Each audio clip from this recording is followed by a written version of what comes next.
So coming back to tonight, we have, I'm very pleased to be able to introduce to you Dr. Deborah Lewer, who's a senior lecturer in art history at Glasgow.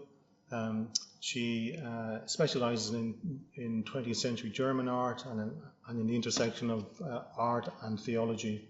She also works to promote the wider sort of knowledge or engagement publicly with art beyond traditional boundaries.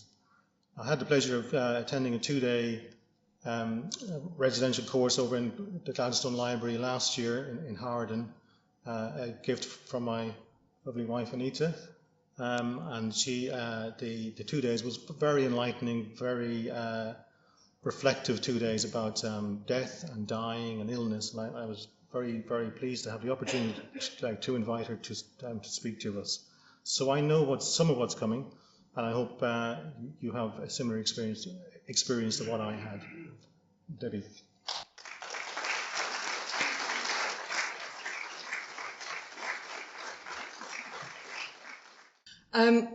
Good evening, everyone.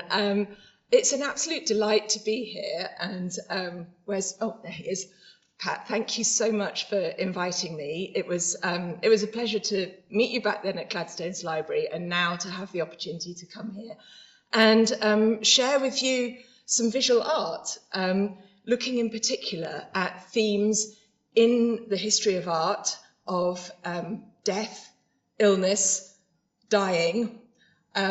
This doesn't sound like the most cheerful evening that we could spend together, so I'm also including and really wanting to include aspects of the experience of death and dying reflected in works of artists that also emphasize connection and love and relationships and creativity and the extraordinary ways really that visual art can express common experience as well as potently expressing very, very individual experience. So what I've done is I've put together what I think is really quite a diverse range of imagery.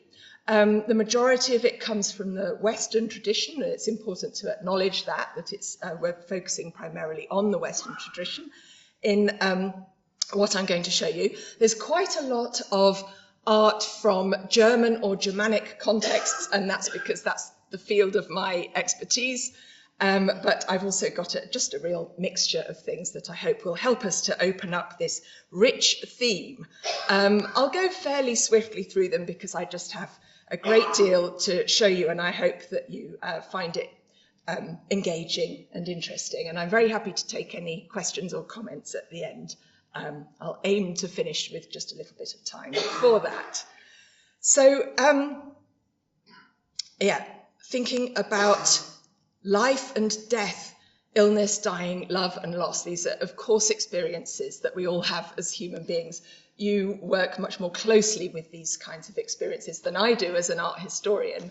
And that's one reason why it's a real privilege to come and talk with an audience like all of you as medical professionals. But we have, of course, just emerged from a global experience of a pandemic. And I was very struck recently in looking at some of the finalists in a photography prize in portraiture, the annual portraiture prize, by this simple photographic portrait, which was made by a South Korean artist. And it shows the artist's sister with her small child. And the explanation is that in South Korea, it's traditional to celebrate the 100th day of a child's life. And this is the occasion of this photograph. And of course, you'll notice that both figures, it's a joyous and special occasion. They're specially dressed for it, but they're also specially dressed in the sense that they're both wearing face masks, something that we would not have seen prior to 2020. And so it's a reminder of that connection of life with an awareness of the potentiality of death, ultimately with a disease like COVID. And in a sense, it reminds us that death and life, of course, are entwined, and that they're entwined in a temporal way, just as we've, in a sense, emerged from at least one phase of the pandemic. So life and death, of course, occurs in a cycle, something that artists have been eminently aware of and have worked to create some of the most extraordinary and arresting images of over time. As a German artist of the 16th century, Hans Baldung Green, who specialized in actually rather macabre but detailed and highly prized paintings, reminding viewers of mortality, reminding us all of our own mortality. These types of paintings, the one I'm showing you is called The Ages of Woman and Death, were part of a genre of painting in Northern Europe in particular during the 16th century that created a kind of moralizing reflection on the cycles of life. So what do we have here? Well, I think you can see that the artist gives us his representation of the cycle of life focused on a woman's body. It's not a very cheerful cycle. If you look at this detail here, you can see that a young woman is embraced by an older version of her, and behind that older version of her, linking arms through in this rather strange intimacy, is a figure of death. And down below, you'll see there's actually a child, there's an infant who looks suspended between life and death and is holding on to the broken lance of the figure of death, who in turn reminds us of the passing of life by holding up that quintessential symbol of temporality, the hourglass. Now, what's the purpose of an image like this? Well, in part, this is a vanitas image. You may have come across that term before. It's a type of image with the moralizing message that we are not to overvalue our youth, our beauty, or our health on earth in our earthly lives, because it's all going to pass. And we are laid out before us are the inevitable stages of what we're really invited to regard as a decline. It's not a particularly hopeful image, but because it's didactic and moralizing, it has a kind of philosophical and even a loosely theological framework. So down at the bottom, there is a figure of an owl, which in this context symbolizes evil, the presence of evil, the satanic, the dark forces, and that's because in this particular context, the owl is associated with the night, so with darkness and the opposite of light. And of course, where there is darkness, there must be light. And for the source of that light in this particular painting, can you see that detail there? There's a small image of a crucifix, of the crucified figure of Jesus Christ on the cross, with it casting almost like a shadow or an imprint, making it a little bit like a communion wafer up there on the sun or the moon. And that presence of that theological marker is also there to tell us that the message of this painting is a universal one, and goes beyond the mere exaltation not to pride our youthful beauty and so on for too long. So this tradition goes back a long way of imagining the presence and the inevitability of death. And in the 19th century, we find, well, as well as at other times, actually there's quite a trope, a recurring image in the history of art of the artist, usually himself for various kind of gendered reasons, but sometimes herself, the artist regarding himself through the act of self-portraiture in this case, and including that presence of death. In this case, the Swiss artist Arnold Böcklin, who was a huge figure in the 19th century, one of those many artists who has vast international celebrity status in their own lives and is now a little bit more obscure, but in his time he was hugely significant. And there he is, regarding his own image with the palette. You know, he's in the act of painting, and you can see from his facial expression that he has reached a kind of disconcerting realization, caused by that figure of death playing the fiddle behind him. I like the way that about roughly 2 decades later, another German artist, Lovis Corinth, so previous one was Swiss, this artist is German, also kind of reworks that tradition, but he does it in a dispassionate and much more secularized way, with a kind of defiance, I think, and a little tiny bit of wit, where he presents himself, self-portrait, with a skeleton. I think Corinth is really working with an awareness of this tradition, but he's reworking it in a sense for the kind of modern, enlightened scientific age, showing broad daylight, matter-of-fact-like scene, and the figure of death has become some kind of mere teaching instrument hanging on the hook there. And there's a certain kind of, as I say, a certain kind of boldness and defiance about his stance. Corinth is a really interesting artist because he had this quite a big presence, probably quite a big ego. He was very fond of representing himself in shining armour and in various historical guises in his self-portraits, until around about 1911 he suffered a very severe stroke, and it left him quite badly paralysed on one side and unable to, for a long time, unable to work. After he had his stroke, he did live for quite a long time until 1925, and the post-stroke work has its own kind of power of a very different kind. So he made prints as well as oil paintings. I'm showing you here a much later image where there is again the figure of the artist and death as a presence, but this time death is more animate, death is more intimate. There's a closeness between them. There's a proximity of death, and you can just see that the skeletal hand of the death figure actually touches him as he is working with the buren, it's like the etching tool there, looking at himself in the mirror and seeing that close image of death. And from the year that he actually died, other works where you can almost start to see the dissolution of the person. They're extraordinarily powerful, I think, actually, I don't have time to show you the whole progression of his work through a life, but they've documented in a really fascinating way this kind of awareness of coming closer and closer to death. Artists have approached this kind of cycle of life in such interesting ways, including with humour. And a British artist whose work I like very much is Gillian Waring. She's associated, I would say she's at the slightly quieter end of the so-called young British artists of the 90s.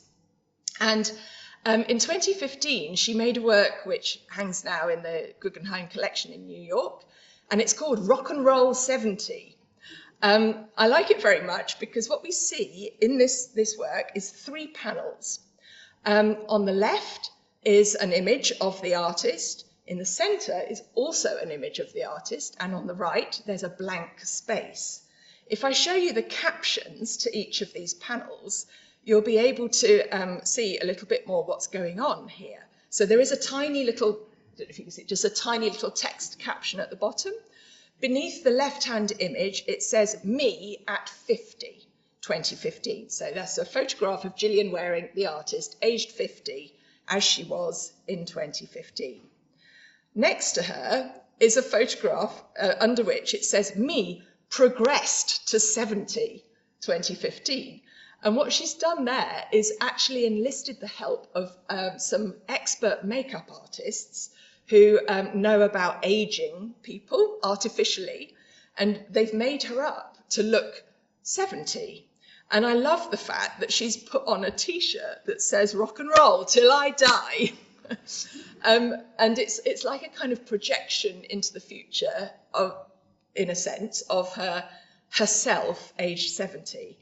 But then very poignantly, there's this blank space, and the blank space is captioned "Me at 70, 2034. And that implicitly is the space that will be occupied by the real 70-year-old version of Gillian Waring. And in an explanation of it, she said, "I wanted to go beyond the stereotype that older age homogenizes everyone and show that your identity, lifestyle, work can still be in flux and changeable. It's not about who you once were, but who you are at any age." And I like that sentiment very much. And I also personally read it as a kind of acknowledgement, but also a bit of a retort to this kind of image, which also has its, the traditional image, which also has such highly loaded gendered associations about fears and desires projected onto the female body. So in a certain sense, we can read Gillian Waring's ownership of her own ageing process, perhaps as a kind of response to that. And just remaining a little bit with that theme of women artists regarding their own bodies and their progression through life, I've been very struck by the recent experience in the life of the artist Tracey Emin, her experience recently with cancer of the bladder and some of the operations that she's had to undergo in treating that cancer. And during that experience, which coincided with the lockdown period of COVID as well, Emin made some very candid images, just using very straightforward, the ubiquitous selfie, or in this case, an image taken in a mirror in a hospital setting, like this one, after her operation, which she has called "We All Bleed." And I think there is something, particularly for those of us like myself who don't work or come into regular contact with a medical setting, there's a kind of degree of shock about an image like this, maybe a slight sense of a kind of lack of propriety or decorum, but at the same time there's a very beautiful commonality about it, particularly through that title, "We All Bleed," I think. And I'm just reminding you by the smaller image there of the work for which Tracey Emin is best known, My Bed from 1998, which attests to a different phase in her life, a youthful phase that was characterised by her own admission, by sexual promiscuity, by issues with addiction and all kinds of other issues that made her life fairly chaotic at that time. You're lucky enough in Liverpool, by the way, to have a wonderful work by Tracey Emin in Liverpool Anglican Cathedral, that neon work there called "For You." So some of you will know that, but if you don't, I recommend going to see it. When I was preparing this lecture, I was realising that obviously I'm putting together lots of images that relate to death, dying, endings, and illness as well. And I thought, what work of art would I choose to symbolise the opposite of all of that? So abundant life, and the one that popped into my head first or foremost is something like this. Henri Matisse, French artist of the early 20th century, imagining the bonheur de la vie, bonheur de vivre, I think it's called actually, the joy of life. It's a large painting, hangs in a collection in the US, and it is this particular artist's imagining of a kind of paradise, I suppose, where everything is suffused with intense light and colour, where everybody is young, healthy, sexually active in most cases, languishing around in an Arcadian landscape that is by implication Mediterranean. It's definitely not Glasgow, I can tell you that much. And it's the kind of work or backdrop against which people make marriage proposals, as I discovered recently when looking up images of it. So in a sense, perhaps it's the kind of counter to these arguably more reflective, possibly more real, maybe more physically real images of bodies in decline, of bodies that are not supine and passive and languorous. They're not perfect, they're not young or beautiful, but they're real. So I'd like to bring us now in a little sort of segment of this talk to one specific case that I'd just like us to look at in a little bit more detail and think about love and loss. So what I'm going to show you just over the next few minutes is a series of remarkable works of art made by one artist as he watched the slow death of his love. So that's what we're going to look at. But I thought we'd just enter into this by reading a piece, or I would like to read a piece to you, by probably my favourite writer on art, the great art critic, John Berger. Some of you may remember him from television programmes like Ways of Seeing in the 70s, but lots of other things as well. He's a very prolific writer. He's no longer with us, but was a wonderful writer. So in a small book that he published in the 80s, he writes this: "What reconciles me to my own death more than anything else is the image of a place where your bones and mine are buried, thrown uncovered together.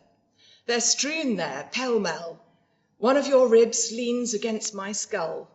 A metacarpal of my left hand lies inside your pelvis. Against my broken ribs, your breast like a flower. The 100 bones of our feet are scattered like gravel.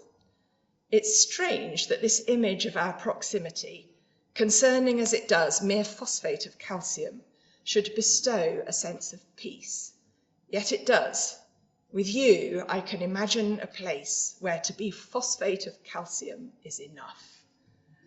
So really lovely. I think it's obviously written with a lover in mind. It's written with his lover in mind, and I think it's a rather beautiful love letter in a sense, and a meditation on love and death, and the sheer materiality of death too. So that helps us to lead into having a look at the experience of this man. We're actually back in Switzerland with the work of Ferdinand Hodler. You may not have heard of Ferdinand Hodler because Swiss art doesn't tend to feature too prominently in the celebrated canon of great art, but in Switzerland, he is the artist of Switzerland. He's the biggest, best known, I think undeniably, of all Swiss painters, and you'll find him on stamps and banknotes and all of that. And he was well known in his lifetime too. On the screen, you can see some representative works of the art of Ferdinand Hodler, symbolist paintings in a kind of Art Nouveau style up there, top left, beautiful Swiss landscapes of lakes and mountains, and so he's a consummate painter of mountains, and one of his many self-portraits. In about 1908 to 9, Hodler met this woman, Valentine Godet-Durel. She was Parisian, but she was in Switzerland. Her marriage had just broken down, and because she no longer had a husband, she was really strapped for cash. And although she was an educated middle-class woman, she started working as a life model for Hodler. That's how they met. And I think you can see from his rather adoring gaze there that he was very taken with her. There are huge relational complexities around this that I don't want to start getting too tabloid about it, but he was married and began an extramarital relationship with his model. There's a long tradition of male artists becoming embroiled in that kind of way with their models, and there's a whole, as you can imagine, a whole series of interpersonal kind of problems and issues around that. But for our purposes, we're focusing on the fact that he was intimate with her, and he appears to have loved her. He was with her for quite a long time and had a child with her, who, in a very expansive gesture, later on, his wife actually brought up for them. So, yeah, interesting. Here are some of the paintings that Hodler made of Valentine Godet-Durel as his model. Lots of physicality, a beautiful body in movement, a beautiful, fashionable woman looking coquettishly over her shoulder. You may be able to guess what's coming next. They became lovers. She became pregnant with a child of his and gave birth. And in the very same year that she gave birth to their child, she received a diagnosis that she was ill. They initially thought it was tuberculosis, but on further investigation, she was diagnosed with cancer. In the literature, it rather slightly nebulously says it was a gynecological cancer. I've read one source that refers to ovarian cancer. In any case, she became extremely sick, and Hodler then began, from 1913 onwards, a series of some of the most remarkable paintings in the history of art documenting her demise. There are roughly 200 images that he made of her, and in lots of different media. That ranges from small sketches to pastels to a number of oil paintings as well. So what I'm showing you is a tiny fraction of them, but let's have a look at them. Here we have Valentine on the left as a beautiful woman with that Parisian hair let down, so it's an image of intimacy. And then by the next year, there she is as a patient, sitting up in bed, looking out with a rather inscrutable expression at the artist. And what we notice is gradually this woman goes from a vertical, upright, dynamic, moving body to somebody who becomes increasingly inert and who adopts the role of the patient. So she then occupies the space of the sick room, the sick bed. At times this was in the clinic in Lausanne, and at times towards the end of her life it was at home. But the bed becomes her environment. And Hodler sits by her bed and looks at her and paints her and draws her repeatedly. Here she is in 1914. You can see how the shape of the white pillow gives her a kind of echo of a sort of halo almost. There's a small clock on the wall. It's like an echo of that hourglass held up by the figure of death. It's a reminder of the passing of time, the passage of time. I think it's really poignant that that clock, it's almost like a pocket watch, you know, it's tiny. I don't know if it's the significance of the very small timepiece, as if wanting time to shrink in some way. But in any case, there's just a whole series of these images that show Valentine gradually, I would say, transforming in a way, or being transformed by illness into a different figure, a different woman, a woman whose body is marked by fatigue, by pain, the youth, the signs of youth go, but there's something extraordinarily poignant, I think, about these images and about the close looking that's involved, and the way that any concern with making her beautiful has somehow gone, and the concern is with something more real, in a sense. And you could see that by the repetitive way in which he returns to looking at her again and again and again. And I think they're profoundly moving images. There isn't really anything else like this series in the history of art, so I think they do represent something very remarkable. He painted her one day before her death, for example, with the date at the bottom, the 24th of January, 1915. There she is on her sickbed. And she died on the 25th of January, 1915, aged 42. And what's the date today? It's given me a little... When I realised this, I actually only realised, like yesterday or something, it's a coincidence, but it's just a slightly, it's a poignant coincidence. So we are meeting on the day of her death. My maths is absolutely appalling, so you'll have to work out how long ago that was. I'm sure you're better at it than I am.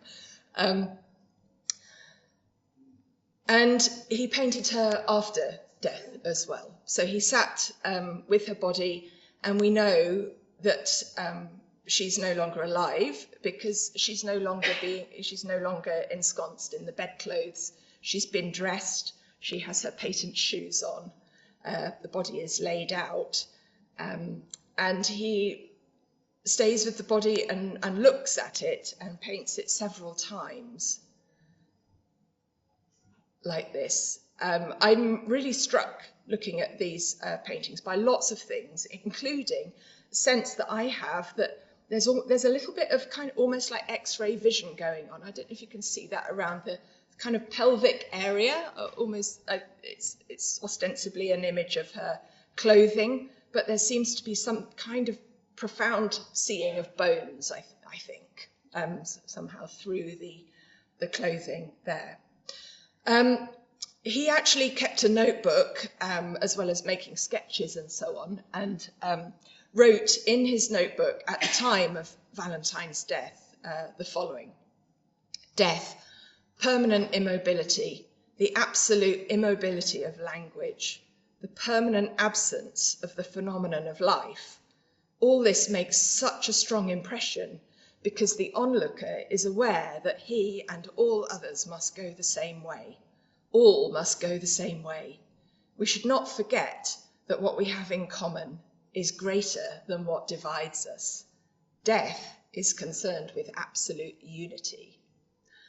I think there's quite a lot there. It's quite a poignant way of thinking and speaking about death. This is just a sort of, I guess, a kind of private note that he made reflecting on this experience. But I think we do have a sense of somebody who has stayed with a person through that process and has reached a realization about death and its unifying properties. I would suggest that there's an implication here of a death uniting two people. So himself and Valentine are united in a sense by that shared experience, but also perhaps a wider, maybe even a kind of cosmological sense of the all-encompassing uniting quality of life and death, if you like. And that might be partly borne out by considering the works he was also making at the same time. This is actually a little bit later, from the year of his own death. But whilst he was painting Valentine, he was also painting the Swiss landscape. And the landscapes start to look much more stripped down. There's no incidental detail. There's no little trees or boats or anything like that. It's just water and rock and sky. Very, very kind of minimal in a way. I would say existential almost. Like this, this was one of the last paintings that he made before, when he himself was becoming frailer and more ill and was close to death. It's often pointed out that the paintings of Valentine on her deathbed appear to draw on a painting it's very, very well known in Switzerland. It hangs in the Art Museum in Basel.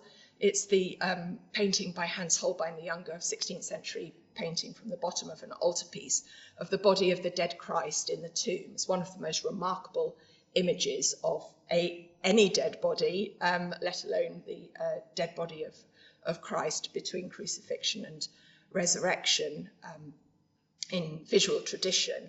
And Hodler would have known that. It's documented that he was hugely impressed by this painting.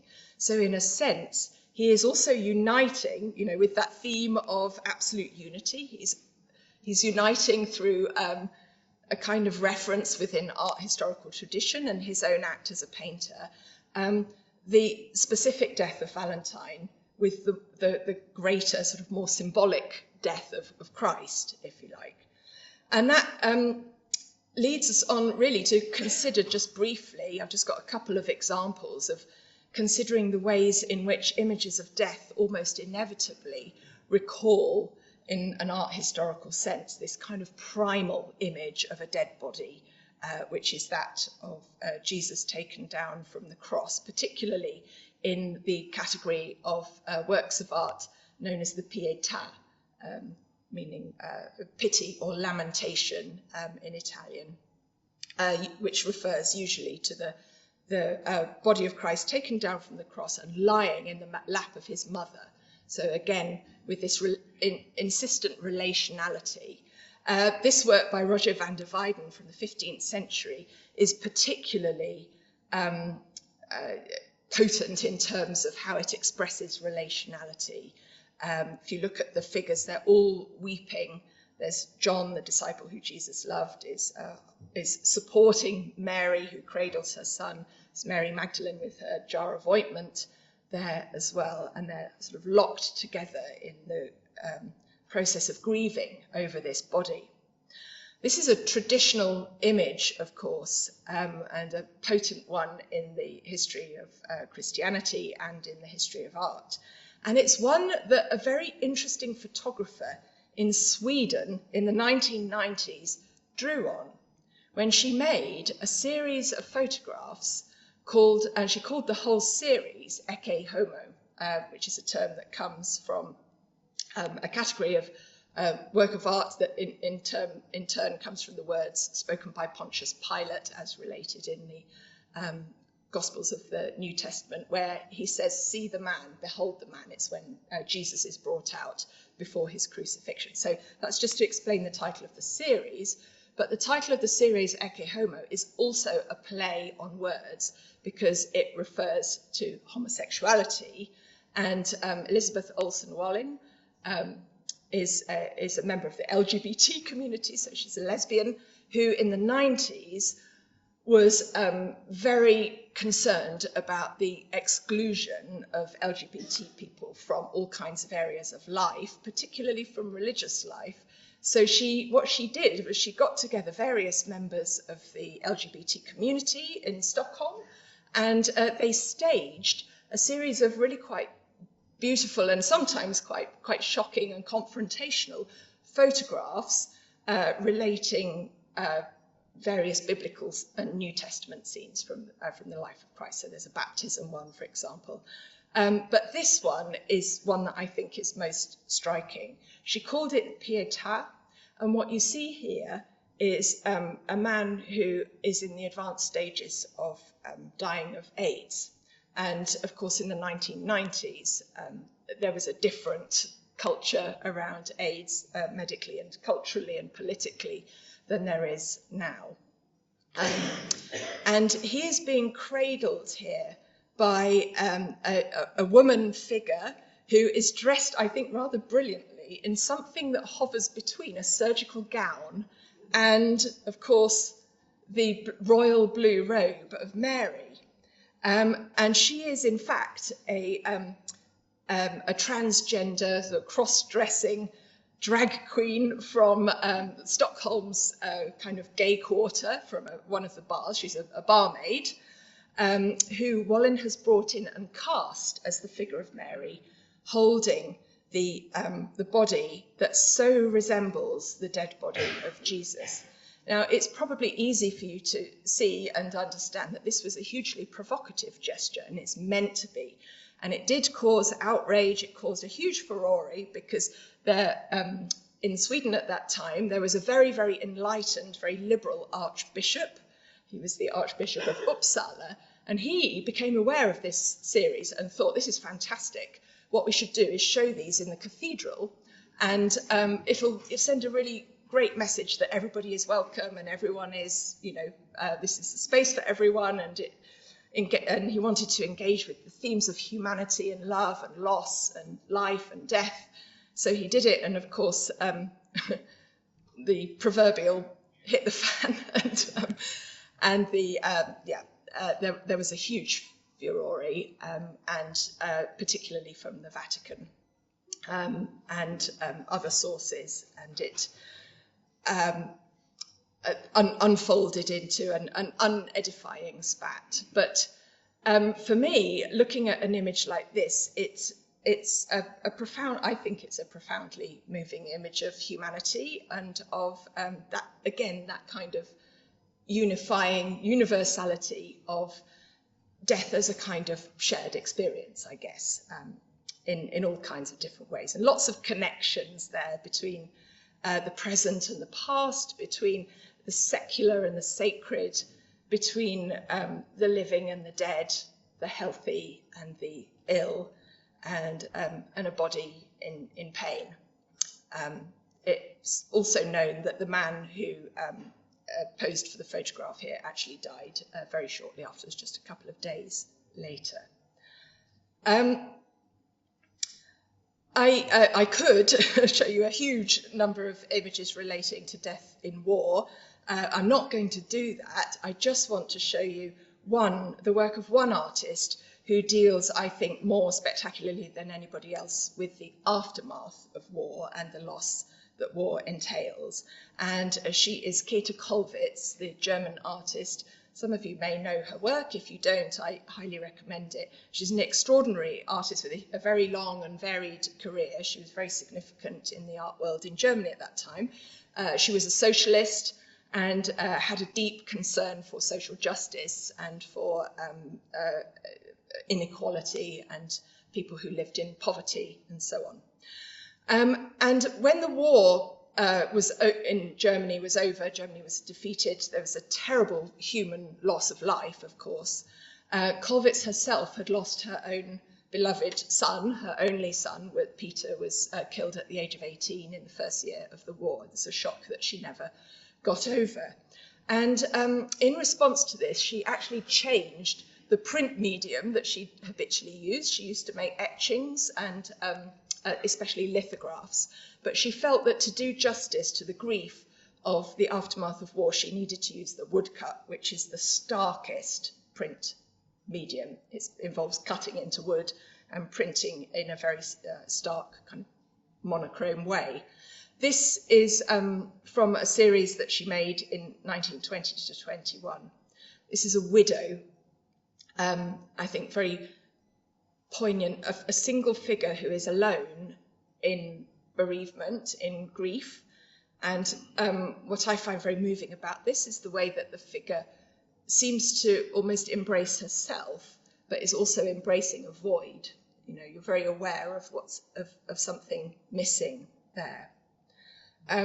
She really worked from experience and wrote how much she wanted to pour her own experience of losing a child into this image, which is a heartbreaking image of parents locked together in grief, implicitly having lost a child in war. And she also depicted the mothers, an image of a kind of solidarity and closeness between those mothers who have either lost or will lose or will potentially lose their children. If you look at this composition, you can see this mass of female bodies holding each other in a posture of mutual support and fear. And if you look closely, can you see that there are small children peeking out from that protective embrace as well? There's a small child to the left and to the right. And I also find very profound the bulging bellies of the two women on the right and the left, suggesting they may be pregnant with the children of the future. And there's a figure on the left in particular who seems to be wanting to repel that future. I think they're extremely powerful testimonies to the human cost of lives lost in war. And Kollwitz also worked as a political artist, or rather brought her political care and passion for the anti-war movement to, for example, poster art, so art that would be widely disseminated, including this poster back in her more familiar medium of the lithograph.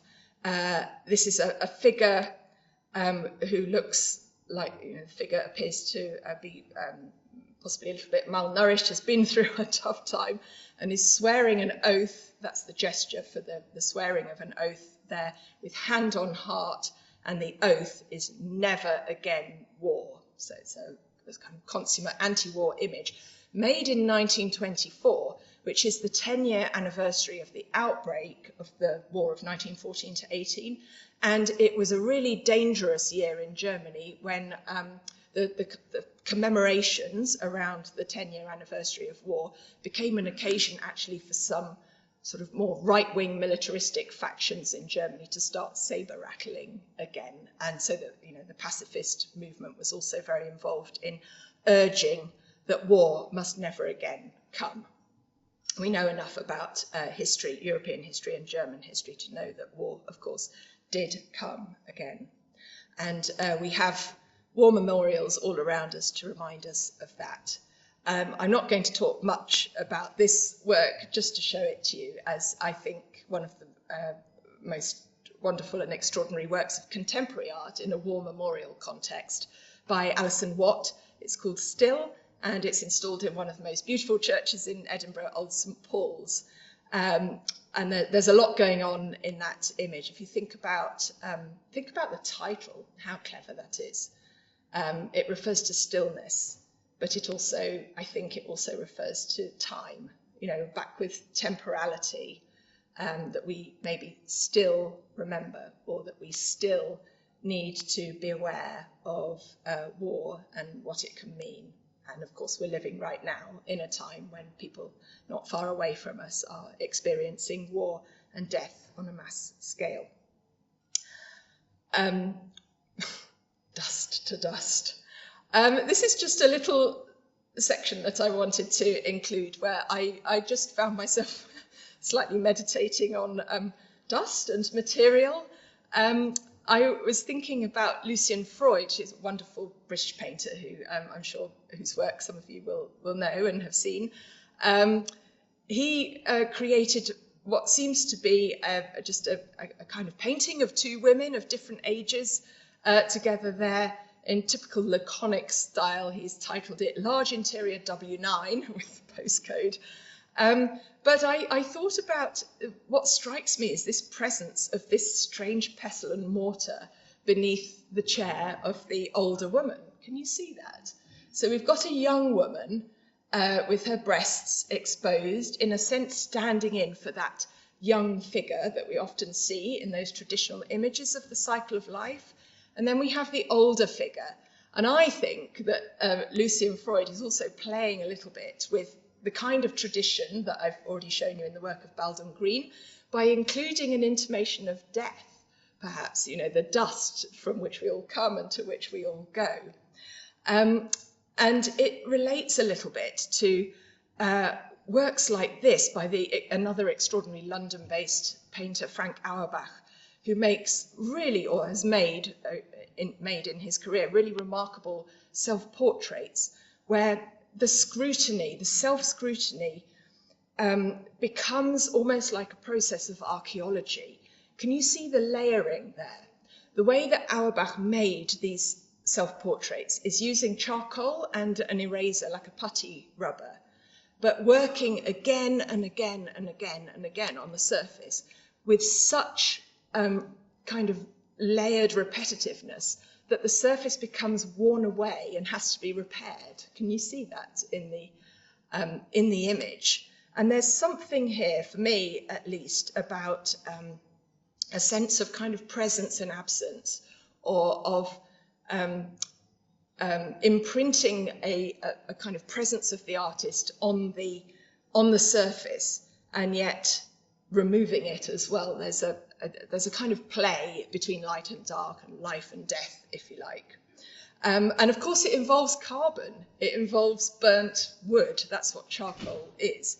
That's the medium here.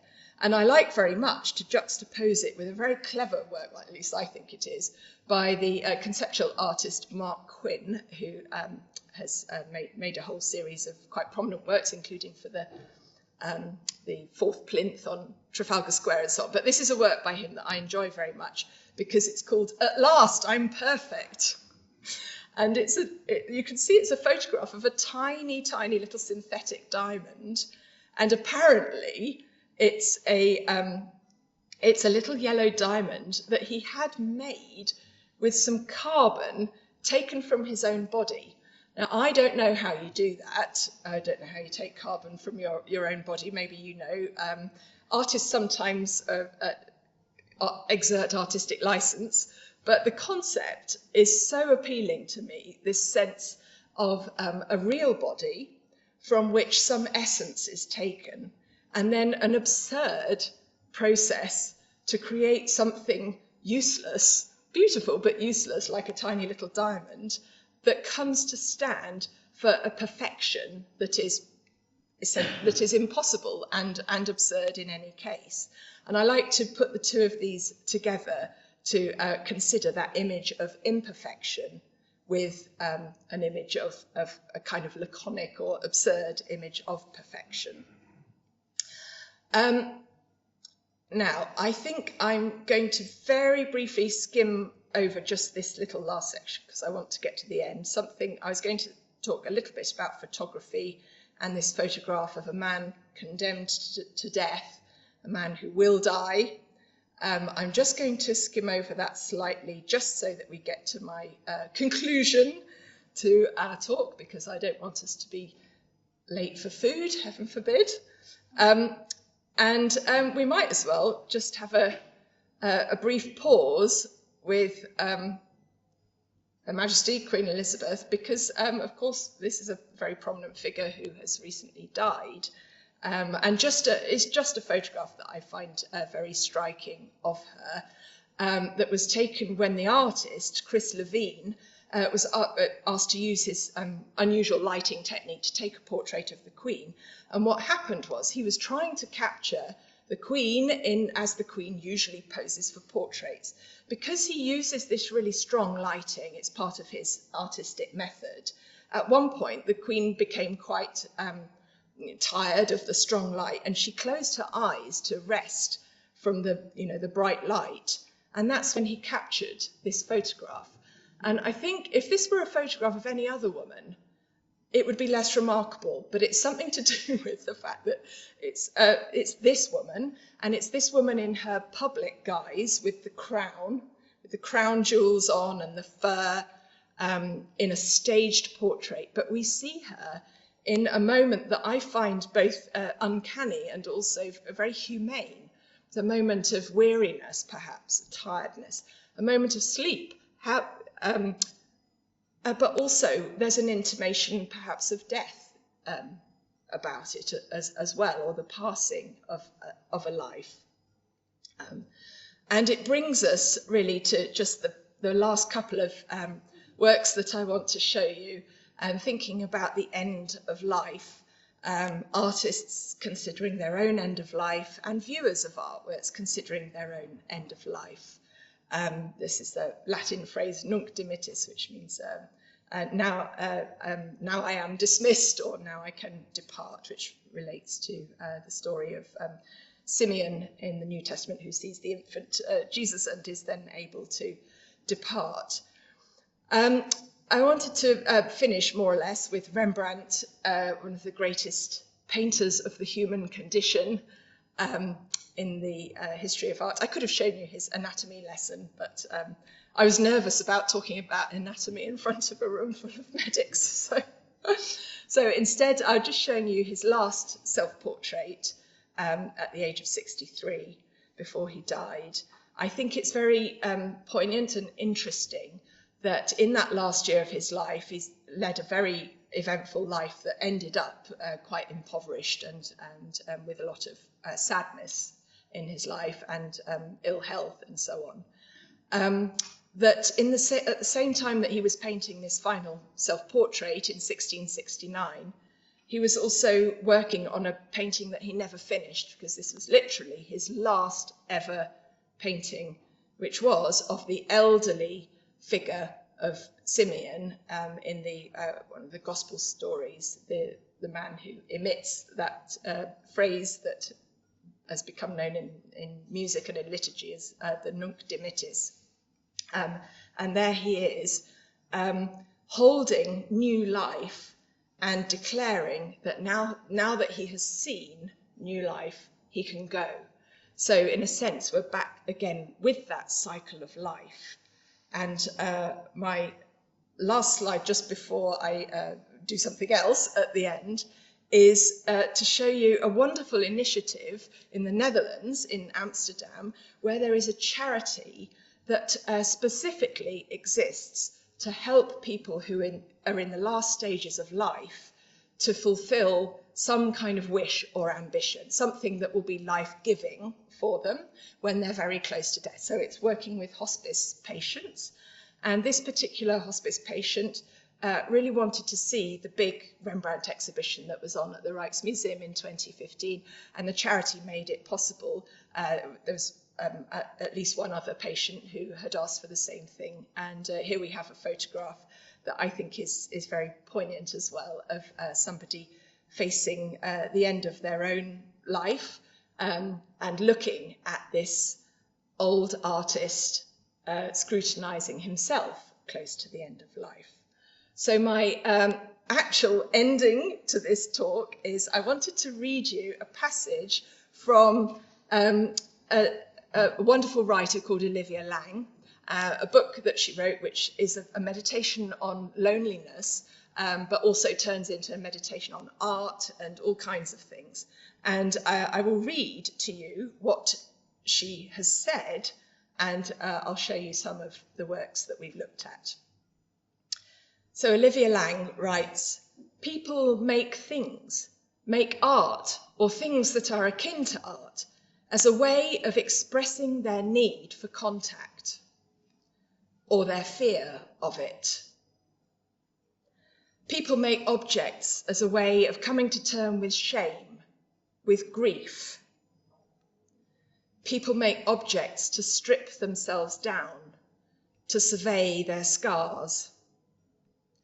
And people make objects to resist oppression, to create a space in which they can move freely. Art doesn't have to have a reparative function any more than it has a duty to be beautiful or moral. All the same, there is art that gestures towards repair, that traverses the fragile space between separation and connection." There we are, that's it. Thank you.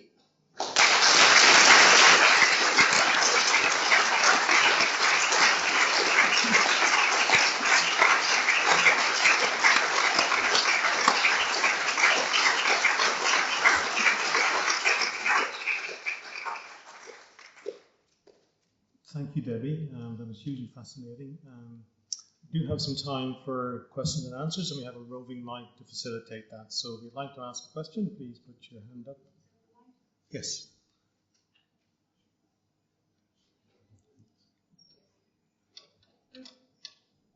Oh. Too right. How's that?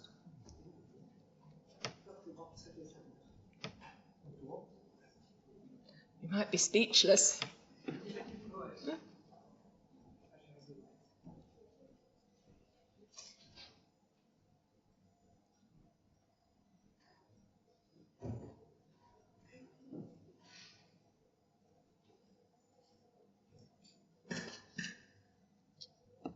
Very much. Well, we could have listened to the whole evening, actually. That's wonderful.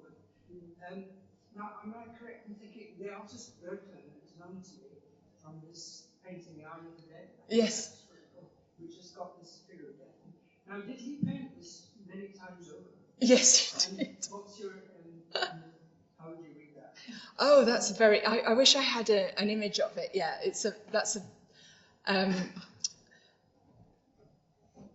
yes, so Böcklin painted the Isle of the Dead several times. There are quite a few versions of it. Part of the reason why he painted it so often is that it was a smash hit. And to me, it almost tells us something more interesting about the taste at that time in the late 19th century for art that dealt with the theme of death, more than it does about, I think he was responding to the success of the painting, and in a sense the success of the painting is more interesting than him just making lots of copies of it. But for those of you who don't know it, it shows a kind of shrouded figure on a boat who is seems to be passing across some waters to an island with kind of poplar trees, cypressus trees, and a rocky outcrop, and it's mysterious, and it speaks of a kind of boundary, I guess, between life and death. And that idea of transition, it might be connected to notions of crossing the river Styx and that kind of thing. It's very powerful, yeah, and it's part of that symbolist aesthetic at that time, which was all about dealing with big issues like life, love, death, spirituality, and so on, in a way that people seem to have enjoyed the frisson of. And maybe one explanation for it is that that period was also the kind of waning period of Impressionism, where the approach of artists had been much more matter of fact, or sort of quasi-scientific. You know, I'm going to look at the Gare Saint-Lazare and paint the train station at rush hour. And I think in a certain kind of way, there was a remaining appetite for art that dealt with mystery, having had lots of objectivity for a few decades. But yes, a really significant painting of that period in its various versions.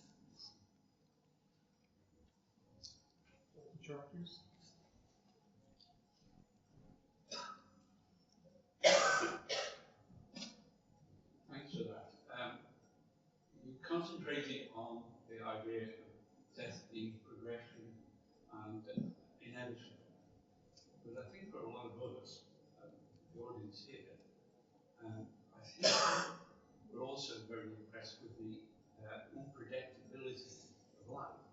But I did feel that I was trying to emphasize with the first artistic education from the 16th century, in that there were actually about that there was a child, presumably a female child, who was depicted as holding the staff of death, but looking similarly displayed to the elder and dying teenage, because it has the same colour tone to the skin. Yeah. And yet the child was perfectly healthy build. So interesting. I saw the unpredictability. I imagine for any artist it would be difficult to capture that. The unpredictability of life, if you like. Well, that was the lesson for me in that one.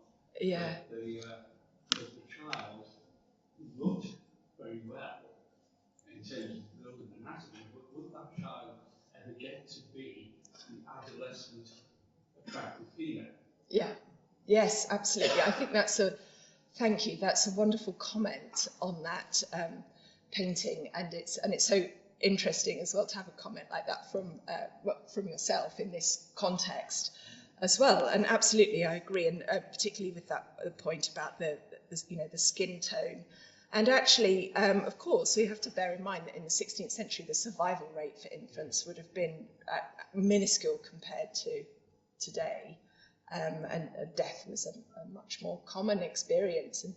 And and not even that long ago. So one thing I didn't mention is Hodler, who we looked at, who was working in the early 20th century, lost all of his siblings, in childhood. I think that they were a big family.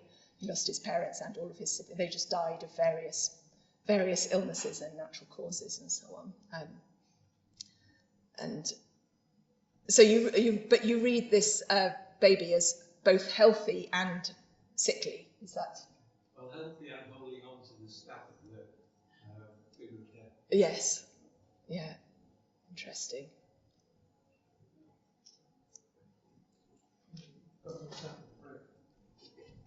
Treads on amateur artists. Watercolour. I'm completely new to this subject, if you like, art. But I was rather expecting that although the subject is quite morbid, artists have a gift.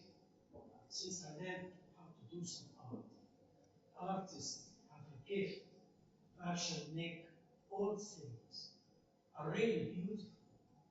So I can't really tell people artists' names and stuff like that because, as I said, I'm learning. Yeah.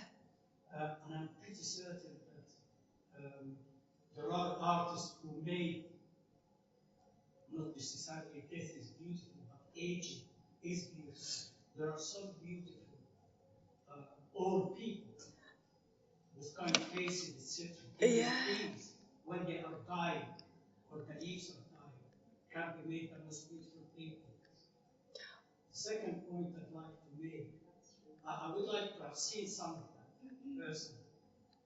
But the second thing I wanted to point out, two things, small points.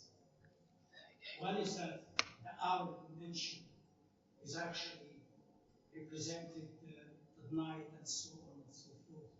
But in other cultures, the owl is actually represents wisdom. Yes. And if you see a barn owl, it really is beautiful. You can't say it's dark. Yes. And the third point I'd like to make, and I hope you will correct me if I'm wrong, I see something of Monet, the death of his wife, in that Swiss artist, with the death Yes. of his mistress. Yes. Perhaps you could correct me about that. No, I'm no. not sure if I'm right or not, but certainly the veins all around or half of the painting. Yes. Certainly from Monet. Yes, absolutely. They are related and they're often compared. And Monet, as you know, similarly to Hodler, also watched and observed closely and painted the death of his wife, and that would have been known to Hodler. And there's also it's quite inviting to respond on that human level to the story of Hodler, you know, Ferdinand Hodler and his model and muse and lover and so on, and her death. But he was also aware of creating great art. He knew that he was taking on a big subject. He knew that Monet, well, certainly, you know, other artists of that time, and you know, he was a hugely prominent figure, and there is a sense of his making these works of art also for posterity. I think that reference to the Holbein body of Christ is kind of part of that. I think there's a sense in which some of those paintings are for the public and some of them are private.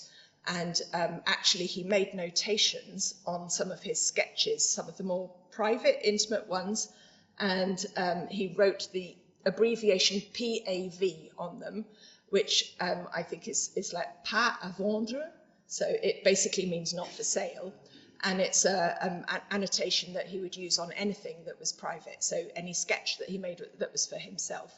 And so some of the images of Valentine on her deathbed have PAV on them, and others of them, big oil paintings and so on, are signed by him and dated, and they're much more clearly made as public works. You were just talking about the beauty of older people and old faces and so on, and this is just something that I had up my sleeve that we didn't. Because I asked the question not because I'm old. Oh no, you're not old. Well, we're all old. And we're all beautiful. So anyway, but this is there's these two images by Ghirlandaio, this one and this one. This is a young woman. This is a funerary portrait, so it's a portrait made to honour her after her death, young and beautiful. This is a portrait that is thought, not 100% known, but very, very, very much thought to be a portrait also of an old man after his death, shown as a loving grandfather. And he has a wonderful face, as you can see, and a very interesting nose. This is just the other thing that I had with me was these very early funerary portraits, which are some of the very earliest sort of really human images. And look at the date. Oh, that's the 1st century AD. It's just extraordinary, and they're such kind of individuals, and it's interesting that those first very human images are made in the context of death as well. Thank you, Debbie. Thank you, Debbie, and thanks everyone for your questions. I'll close questions there, if that's okay. I'm going to call or ask Dr. Frank Potter to do a vote of thanks.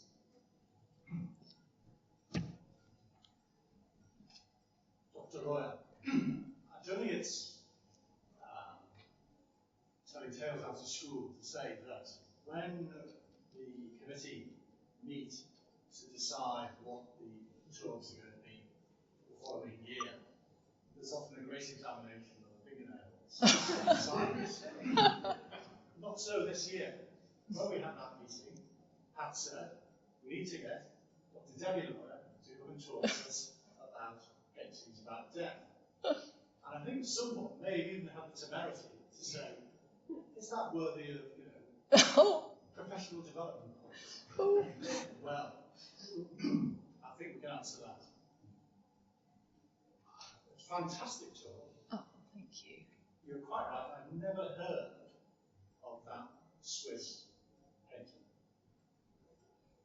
till yesterday, when I've been on holiday this week, and in the National Gallery, I can confirm there is one of his paintings, which is a new acquisition, and it's not a painting of death, accurate, knows well.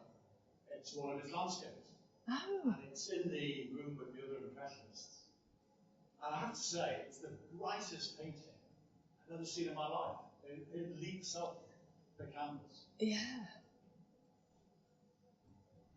I think you are the absolute living proof that there is nothing quite like seeing a great work of art with an expert next to you. And it's been a fantastic evening, worthy of 100 professional development points. Thank you very much. Thank you.